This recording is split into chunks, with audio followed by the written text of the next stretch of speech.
জাতি ছিলেন, খনি ছিলেন, সেই বর্বরতার যুগ থেকে ইসলাম ধর্ম গ্রহণ করার কারণে তারা সম্মানিত হয়েছেন। আজ যদি বিশ্ব মুসলিমরা শতভাগ মুসলমান হয়ে যায়, মুসলমান মাথা উঁচু করে দাঁড়াবে, মুসলমানদের কেমনে কেউ দাঁড়াতে পারবে না। কথা ঠিক কি ঠিক না? আওয়াজ দিয়ে বলেন কথা ঠিক কি ঠিক না? এই হাদিসের মধ্যে আল্লাহর বুখারী শরীফের 6 নম্বর হাদিস, আমি আমার বানানো কথা বলছি না, আল্লাহর রাসূল এই হাদিসের মধ্যে একটা সুন্দর উপমা দিয়েছেন। আসলিম তাসলাম, তুমি ইসলাম ধর্ম গ্রহণ করো, নিরাপদ হয়ে যাবে, নিরাপদ হয়ে যাবে, নিরাপদ থাকবে তোমার মাল, নিরাপদ থাকবে তোমার জান, নিরাপদ থাকবে তোমার ইজ্জত আবরু। আজকে বাংলাদেশের অনেক জায়গার মধ্যে কখনো পত্রিকা খুললে পরে খুন খারাপি পাওয়া যায়। এক মানুষ অপর মানুষকে মেরে ফেলে, এক মানুষ অপর মানুষের ইজ্জতের উপরে আক্রমণ করে, এক মানুষ অপর মানুষের উপর ছিনতাই করে, লুণ্ঠন করে, মাল আত্মসাৎ করে। করে কি করে না? বড় আসতে বললেন, করে কি করে না? তাহলে এইগুলার থেকে নিরাপদ থাকার জন্য আল্লাহর রাসূল ব্যবস্থাপত্র দিয়েছেন। আসলিম তাসলাম, আসলিম তাসলাম, বোঝা গেল একটা সৈন্যবাহিনী তার সেনানিবাসে নিরাপদ, কারণ সেই জায়গায় একটা দুর্গ, সেই দুর্গায় সাধারণরা প্রবেশ করতে পারে না, শত্রু হানা দিতে পারে না, শত্রু হানা দিতে পারে না। ইসলামই হলো মুসলমানদের দুর্গ, ইসলামই হলো মুসলমানদের দুর্গ। এই দুর্গে যতদিন তারা শতভাগ থাকবে, ততদিন মাথা উঁচু করে দাঁড়াবে। সেই দুর্গ থেকে যত বেশি দূরে চলে যাবে, তারা লাঞ্ছিত, অপমানিত হবে। আসো বিশ্ব মুসলিম মুসলমানরা, আমরা ঐক্যবদ্ধভাবে শতভাগ ইসলাম ধর্ম পালন করা শুরু করি। কারা কারা করতে রাজি আছেন একটু হাত উঁচু করে দেখাও। ও মুসলমান, আমি আপনাদের সামনে বেশি সময় নিব না। এইরকম হঠাৎ করে যদি একজন উঠে যান, তাহলে আমার মনোবল ভেঙে যায়। আমি বলছি, আমি রাত্রে 9টার পরে কথা বলি না। আজকে কারণবশত এই জায়গায় চলে আসছি। আমি শিক্ষক মানুষ, আমার দর্শের মধ্যে, আমার ক্লাসে একটা ছাত্র উঠতে পারে না। এই স্বভাবের কারণে আমি বয়ানের মঞ্চে কম যাই। বয়ানের মঞ্চে আমার আলহামদুলিল্লাহ বাংলাদেশের এমন কোন থানা নাই যে থানায় আমার একটা না দুইটা ছাত্র নাই। প্রতিটা থানায় থানায় আমার ছাত্র আছে। আলহামদুলিল্লাহ সুম্মা আলহামদুলিল্লাহ। গর্ব করে বলছি না, আমি যদি মাহফিলে যাওয়া শুরু করি, দেশের প্রত্যন্ত অঞ্চলে যেতে পারবো। আল্লাহ এতটুকু আমার পরিচিতি রেখেছে। কিন্তু আমি শিক্ষক মানুষ, আমি শিক্ষকতার মঞ্চ থেকে দূরে যেতে চাই না। এজন্য আপনাদের কাছে আমার বিনীত অনুরোধ, আপনারা কয়েক মিনিট সময় দেন। আমি একটা কথা আপনাদেরকে বুঝাই, আমি আমার চলে যাব আপনাদের কাছ থেকে। আজ আগামীকাল আপনাদের এই মাহফিল থাকবে না।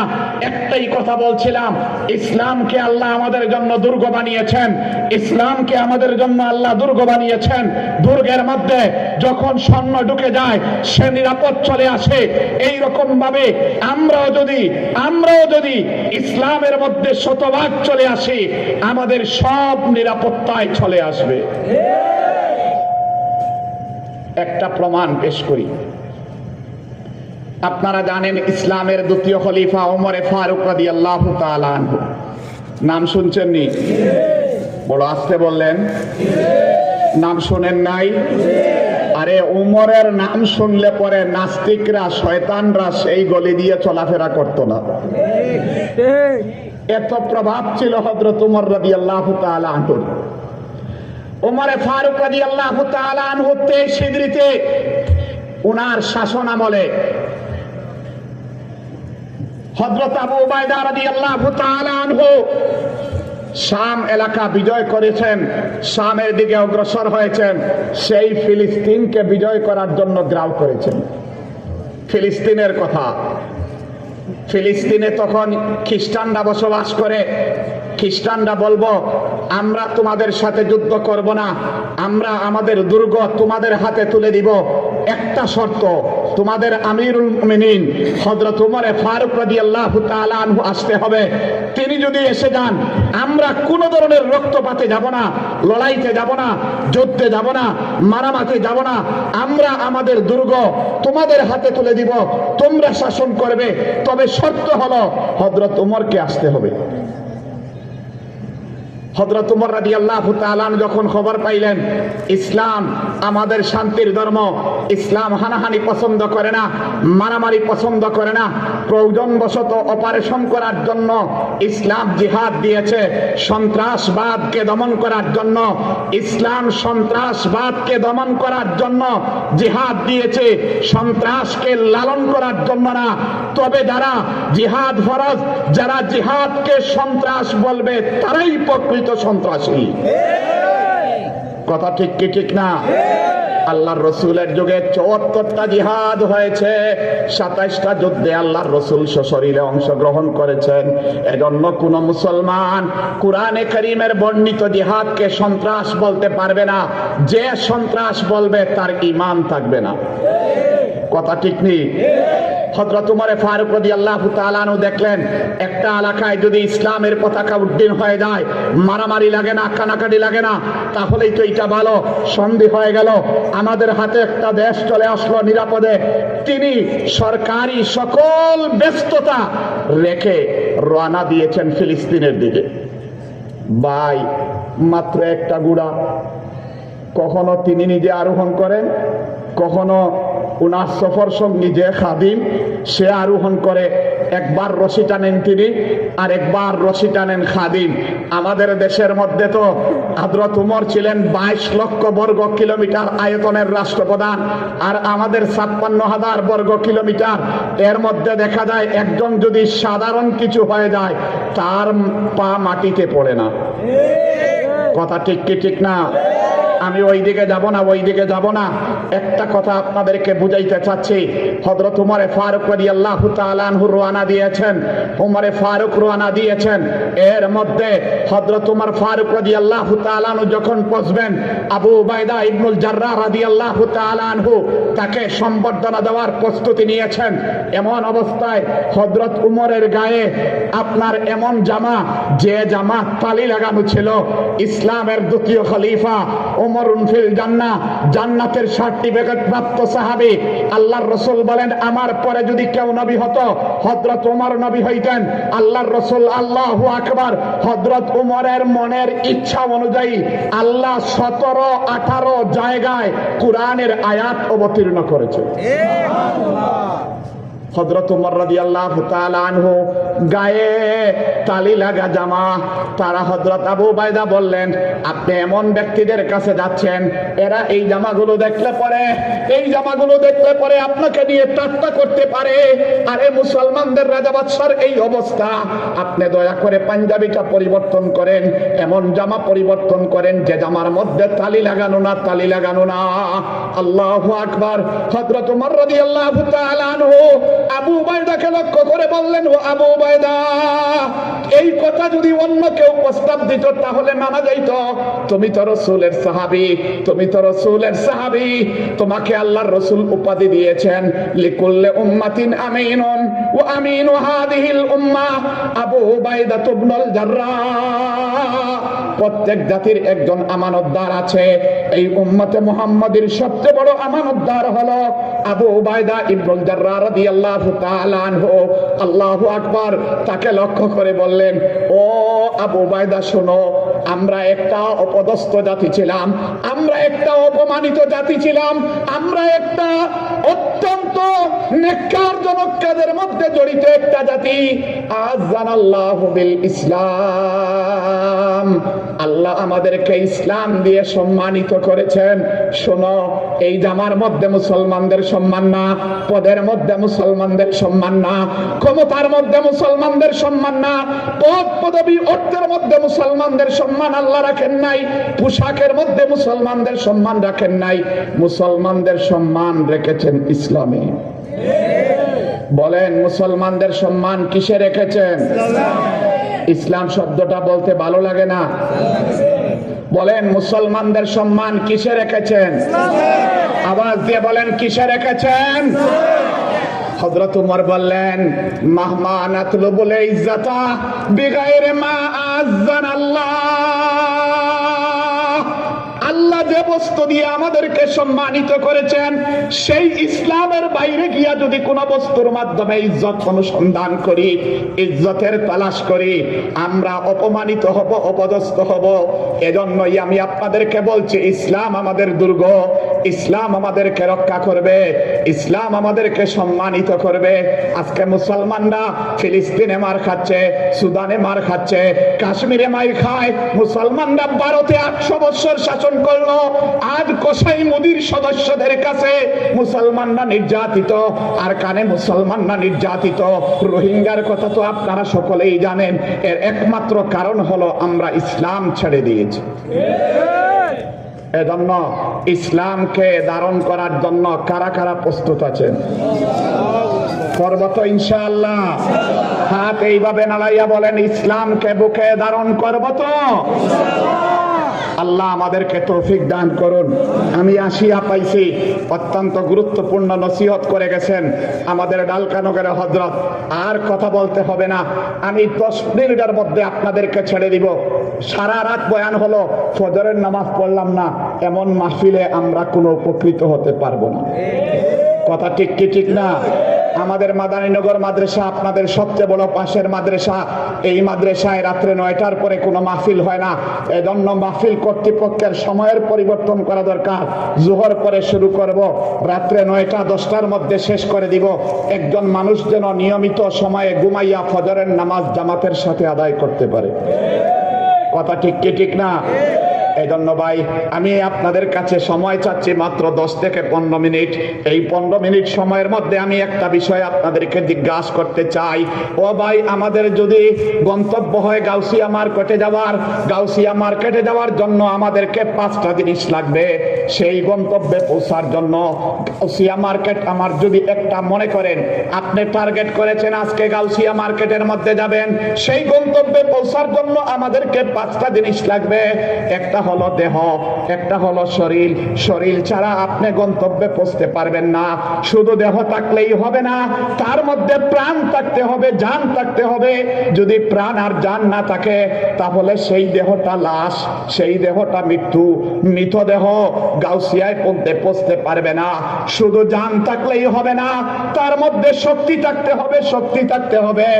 ও ভাই, আমাদের এই এলাকার মধ্যে কত মুহূর্ত রোগী আছে, বিছানায় কাতরাচ্ছে, শরীরে শক্তি না থাকার কারণে সে মসজিদে গিয়ে জুমার নামাজ পড়তে পারে না, 5 ওয়াক্ত নামাজ পড়তে পারে না। সে গাউসিয়া মন্তব্যের মধ্যে পৌঁছবে কিভাবে? 4 নম্বর হলো ভাই এই কথা, রাস্তা থাকতে হবে।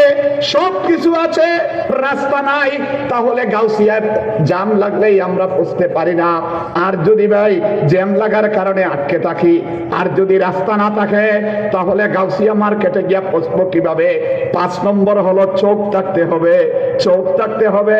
গাত গর্ত, সঠিক রাস্তা, সিরাতে মুস্তাকিম, চলার রাস্তা দেখে আমরা গিয়া গন্তব্যে পৌঁছবো। ও ভাই মুসলমান, আমাদের গন্তব্য তো গাউসিয়া মার্কেট না, যাত্রাবাড়ি না, কাশপুর না, নিউ ইয়র্ক না, লন্ডন না, জাপান না। আমাদের চূড়ান্ত গন্তব্য হলো জান্নাত। আমাদের চূড়ান্ত গন্তব্য কি? বড় আস্তে বললেন। জান্নাতে যাইতে চাই কি চাই না? কারা কারা চান একটু হাত উঁচু করে দেখান। আল্লাহ আমাদেরকে জান্নাতে যাওয়ার তৌফিক দান করুন। আমরা তো ছিলাম জান্নাতে। আদম আলাইহিস সালাতু ওয়াস সালাম এবং আমাদের আম্মা জান হযরত হাওয়া জান্নাতের মধ্যে ছিলেন। দুনিয়ার মধ্যে আসছেন। আমাদের প্রথম স্টেশন ছিল রূহের জগৎ। রূহের জগৎ থেকে আমরা মায়ের উদরের মধ্যে আছি। 9 মাস 10 দিন থাকার পরবর্তীতে দুনিয়া নামক স্টেশনের মধ্যে আসছি। ও ভাই, দুনিয়ার একটা আদনা গন্তব্যে যাওয়ার জন্য যদি 5 জিনিসের প্রয়োজন হয়, জান্নাত চূড়ান্ত গন্তব্যে পৌঁছার জন্য আমাদেরকেও 5 জিনিস লাগবে। সেই 5 জিনিস ব্যতীত জান্নাত নামক চূড়ান্ত গন্তব্যের মধ্যে পৌঁছতে পারবো না, চূড়ান্ত গন্তব্যের মধ্যে পৌঁছতে পারবো না। এজন্য দুনিয়ার গন্তব্যে পৌঁছার জন্য যেরকম ভাবে 5 জিনিস লাগবে, এইরকম ভাবে চূড়ান্ত জান্নাত গন্তব্যে পৌঁছার জন্য কয় জিনিস লাগবে? 5টা। আওয়াজ ছোট হয়ে গেল। কয়টা বলেন? কয়টা? ওই পিছন থেকে আওয়াজ আসুক না। কয়টা? 5টা। এক নম্বর হলো ভাই, জান্নাত নামক গন্তব্যে পৌঁছার জন্য দেহটা হলো ইবাদত। দেহটা কি? কার ইবাদত করব? কার গোলামি করব? আওয়াজ দিয়ে বলেন না, কার? ইয়্যাকা না'বুদু ওয়া ইয়্যাকা নাস্তাঈন। আমরা কেবল তোমারই ইবাদত করি, তোমার কাছেই সাহায্য প্রার্থনা চাই। এজন্য আমরা যদি জান্নাত নামক আপনার গন্তব্যে পৌঁছতে চাই, তাহলে আমাদের এক নম্বর দেহ, শরীর লাগবে। সেই শরীরটা হলো কি? ইবাদত। বলেন, ইবাদত করতে রাজি আছি? ইনশাআল্লাহ। ইবাদতের মধ্যে সবচেয়ে গুরুত্বপূর্ণ ইবাদত হইল নামাজ। 5 ওয়াক্ত নামাজ কারা কারা পড়বেন? পড়বো তো? রমজান মাসের রোজা রাখবো তো? যাকাত ফরজ হইলে যাকাত দিব তো?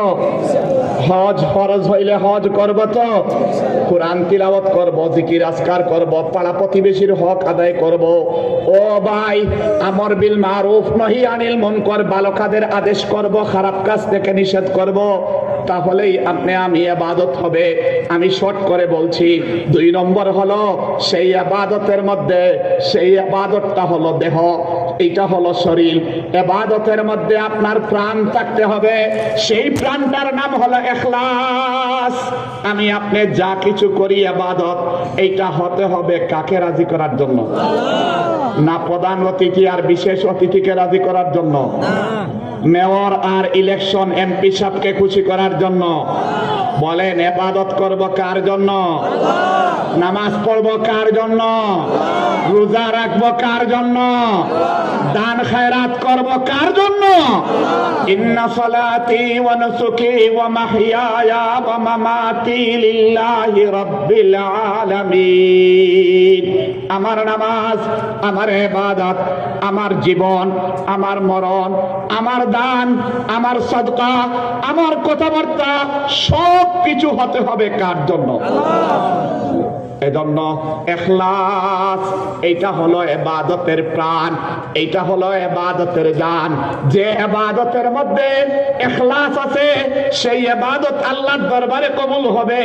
আর যদি ইবাদতের মধ্যে ইখলাস না থাকে, সারা রূপগঞ্জের মানুষ আমার উপর সন্তুষ্ট, এরপরেও আমি আল্লাহর কাছে কোনো মূল্য পাবো না। কথা ঠিক কি ঠিক না? ইখলাসটা বুঝাই। ইখলাস কাকে বলে একটু উদাহরণ দেই। আমাদের এই অঞ্চলে দুধ বিক্রি হয়, এই দুধ খাঁটি দুধ কাকে বলেন? যে দুধের মধ্যে পানি মিশায় নাই তাকে কি বলা হয়? খাঁটি দুধ। আর যে দুধে পানি মিশিয়ে দেওয়া হয় এইটাকে বলা হয় ভেজাল দুধ। এইরকম ভাবে যে ইবাদত নিরেট আল্লাহকে রাজি করার জন্য হবে, সেই ইবাদত হলো ইখলাস পূর্ণ ইবাদত। আর যে ইবাদতের মধ্যে করলাম, আমি ইমাম সাহেব হাতে তসবিহ আমি পড়তেছি, এই জন্য মুসল্লিরা যেন মনে করে আমি একজন বুজুর্গ মানুষ, মুসল্লিরা আমাকে হাদিয়া দিবে।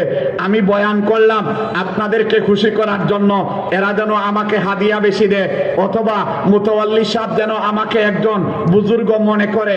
এই রকম যদি আবার ইমাম সাহেবকে আমি কিছু হাদিয়া দিলাম, ইমাম সাহেব যেন আমাকে মূল্যায়ন করে, অথবা এলাকার মানুষের মধ্যে যেন আমি গ্রহণযোগ্যতা লাভ করি, বুঝতে হবে এমন কিছু আল্লাহর দরবারে কবুল হবে না। কথা ঠিক কি ঠিক না?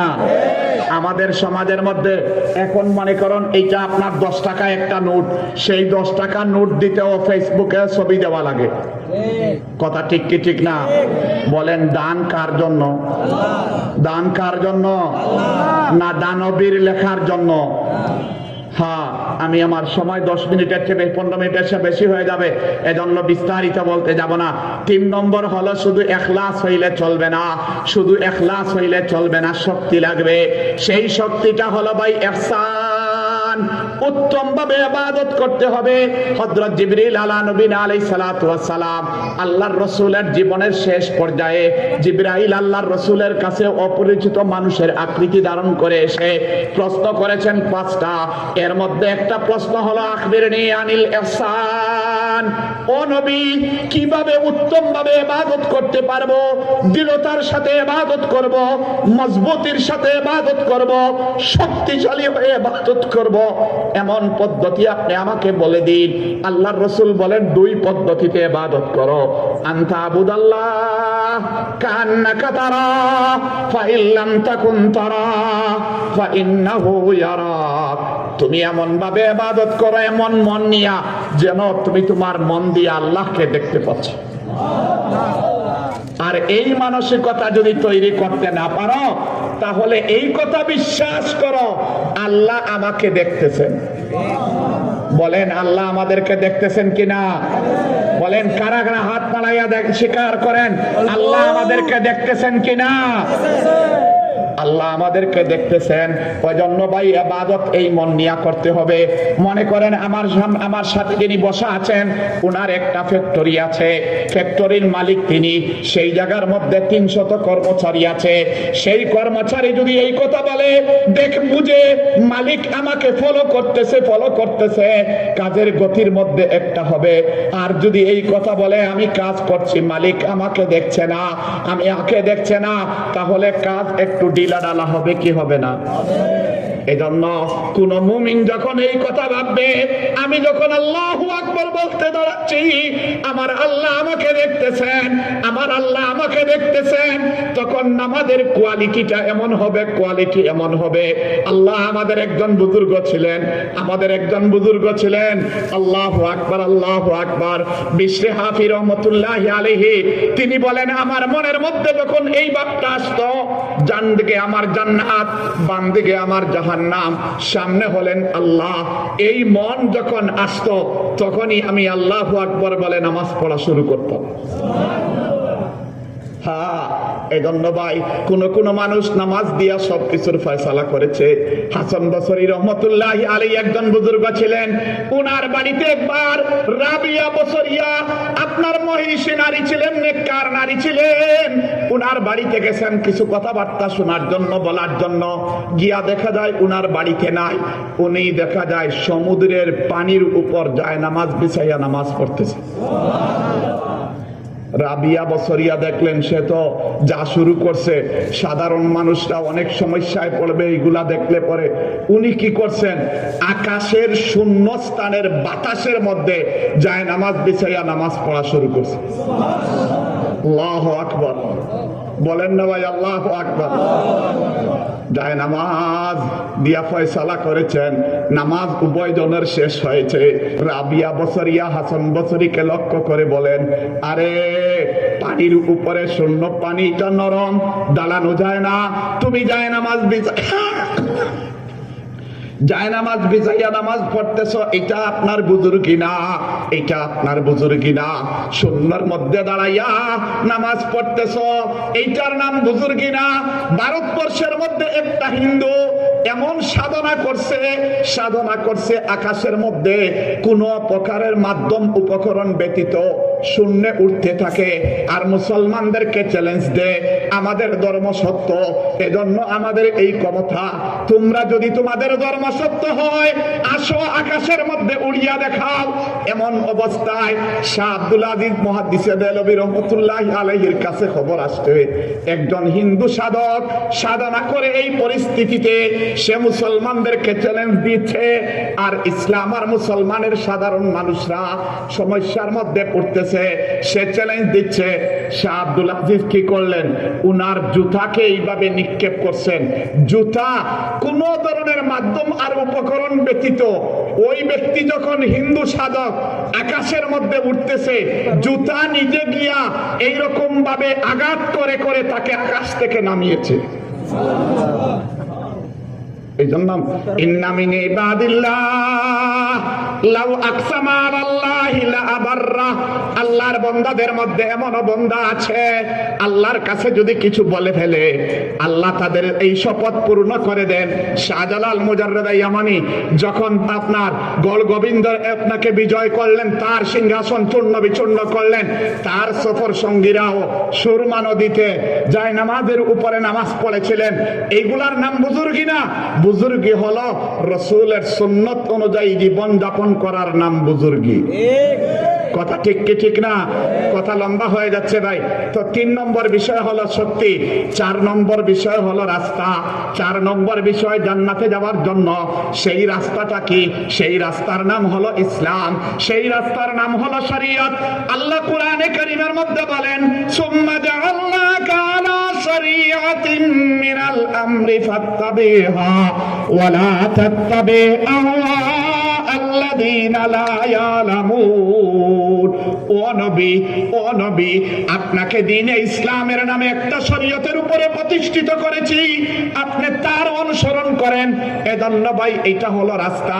এই শরীয়তের সীমানা আছে, এই আপনার দেশের যেভাবে সীমানা আছে, জেলার যেভাবে সীমানা আছে, বিভাগের সীমানা আছে, জেলার সীমানা আছে, থানা উপজেলার সীমানা আছে, ইউনিয়নের সীমানা আছে, পৌরসভার সীমানা আছে, ওয়ার্ডের সীমানা আছে। এই সীমানা অতিক্রম করলে পরে আপনি ওয়ার্ড থেকে বের হয়ে যান, ইউনিয়ন থেকে বের হয়ে যান, জেলার থেকে অতিক্রম করেন বিভাগে চলে যান, বিভাগ অতিক্রম করে দেশে চলে যান, দেশ অতিক্রম করে বিদেশে চলে যান। তার যেভাবে সীমানা আছে, শরীয়তেরও সীমানা আছে। শরীয়তের সীমানার ভিতরে চলতে হবে, এটাই হলো রাস্তা। কাদিয়ানী গোলাম আহমদ কাদিয়ানীরা রাসূলকে সর্বশেষ নবী না মানার কারণে রাস্তা ক্রস করেছে, এজন্য তারা কাফির। কথা ঠিক কি ঠিক না? বলেন কাদিয়ানীরা, কাদিয়ানীরা এদেরকে যারা কাফির মনে করবে না, তারাও কাফির। কথা বলে না? কথা ঠিক কি ঠিক না? কারণ এরা রাস্তা এবং সীমানা অতিক্রম করেছে, এইটার নাম হলো রাস্তা। আরেকটা হলো ভাই চোখ লাগবে, যে চোখ দিয়া রাস্তা দেখে দেখে আপনাকে চলতে হবে, সেই চোখ হলো কোরআন, সেই চোখ হলো হাদিস, সেই চোখ হলো কোরআন, সেই চোখ হলো হাদিস। আল্লাহর রাসূল সাল্লাল্লাহু আলাইহি ওয়াসাল্লাম বলেন, আল্লাহুম্মা তাবারাকতু ফীকুম আমরাইন লান তাদিল্লু মা তামাসসাকতুম বিহিমা কিতাব আল্লাহ ওয়া সুন্নাত রাসূলি। আমি তোমাদের মধ্যে 2টা জিনিস রেখে গেলাম, একটা হলো কোরআন আর একটা হলো হাদিস। এই 2টাকে যতদিন আঁকড়ে ধরবে তোমরা পথভ্রষ্ট হবে না, পথভ্রষ্ট হবে না। আমি আপনাদের কাছে জিজ্ঞাসা করতে চাই, আমাদের রাস্তার চোখ হিসাবে কোরআন এবং হাদিস এবং ফুকাহায়ে কেরামের গবেষণা, ইজমা, কিয়াস, এইরকম ভাবে এই চোখ দিয়া জীবন চলার জন্য কারা কারা প্রস্তুত আছি? আছি তো সবাই? এজন্য আমি 5টা কথা বলে ফেলছি। দুনিয়ার গন্তব্যে পৌঁছার জন্য যেভাবে 5 জিনিস লাগবে, চূড়ান্ত গন্তব্য জান্নাতে যেতে চাই কি চাই না? বড় আস্তে বললেন, জান্নাতে যেতে চাই কি চাই না? একটা কথা বলি, এক সাহাবী আল্লাহর রাসূলকে বললেন, ইয়া আল্লাহর রাসূল, দুনিয়ার মধ্যে যখন আগ্রহ জাগে নবীকে দেখার জন্য, সাথে সাথে দৌড়ে মসজিদে নববী চলে আসি, আপনার চেহারা দেখে আমাদের মনটা ভরে যায়। আমরা তো সাধারণ মানুষ, আপনি তো সাইয়্যিদুল মুরসালিন, খাতামুন নবিয়্যিন, রাহমাতুল লিল আলামিন, শফিউল মুযনিবিন, নবিয়ুর রহমান, নবিয়ুল মালহামা। আপনি জান্নাতের এত উঁচু স্তরের মধ্যে থাকবেন, আমরা যখন জান্নাতের মধ্যে যাব দেখার আগ্রহ হবে।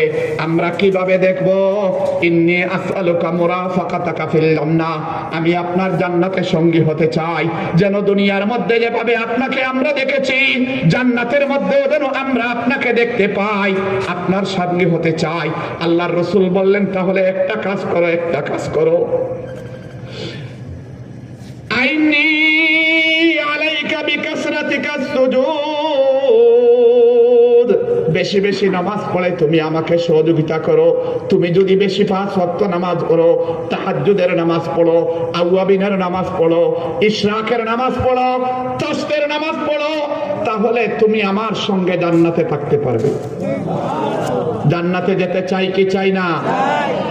আর একটা আমলের কথা বলে ছেড়ে দিব। এক সাহাবী এমন পাঠাই দিচ্ছেন আল্লাহর রসুল, মদিনায় থাকলে তো সব সময় রসুলের সাথে সাক্ষাৎ হবে, রসুলের পিছনে নামাজ পড়বেন। সাহাবীকে ইয়েমেনের গভর্নর বানিয়ে পাঠাচ্ছেন, সেই সাহাবী তো ইয়েমেনে চলে যাচ্ছেন। তখন আল্লাহর রসুল তাকে সান্ত্বনা দিয়ে বললেন, ঘাবড়াইও না, আমার কাছ থেকে দূরে চলে যাচ্ছ, সমস্যা নাই। ইন্না আউলান নাসি বিয়াউমাল কিয়ামাতি আল মুত্তাকুন মান খানু ওয়া মান খানু হাইসু কানু। ও মুআয ইবনে জাবাল, তুমি চিন্তা করিও না, তুমি যে জায়গায় থাকো, যে দেশে থাকো, যে সময়ে থাকো, যদি তাকওয়া অর্জন করতে পারো, কিয়ামতের দিন সবচেয়ে বেশি তুমি আমার কাছে থাকবে। আমি এই দুইটা আমলের কথা, একটা হলো জান্নাতে যাওয়ার জন্য 5 কাজ করতে হবে, আর একটা হলো রসুলের সঙ্গে থাকার জন্য অধিক পরিমাণ নামাজ পড়তে হবে, 2 নম্বর হলো তাকওয়া অর্জন করতে হবে। এই দুইটা কথা বলে আমি আমার বক্তব্য শেষ করছি। আর এই মাদ্রাসা, আগেই আমি বলেছি, ইসলাম হলো আমাদের দুর্গ, ইসলামই আমাদেরকে রক্ষা করবে। সেই দুর্গের প্রতিনিধি হলো মাদ্রাসা, সেই দুর্গের প্রতিনিধি হলো মাদ্রাসা। এই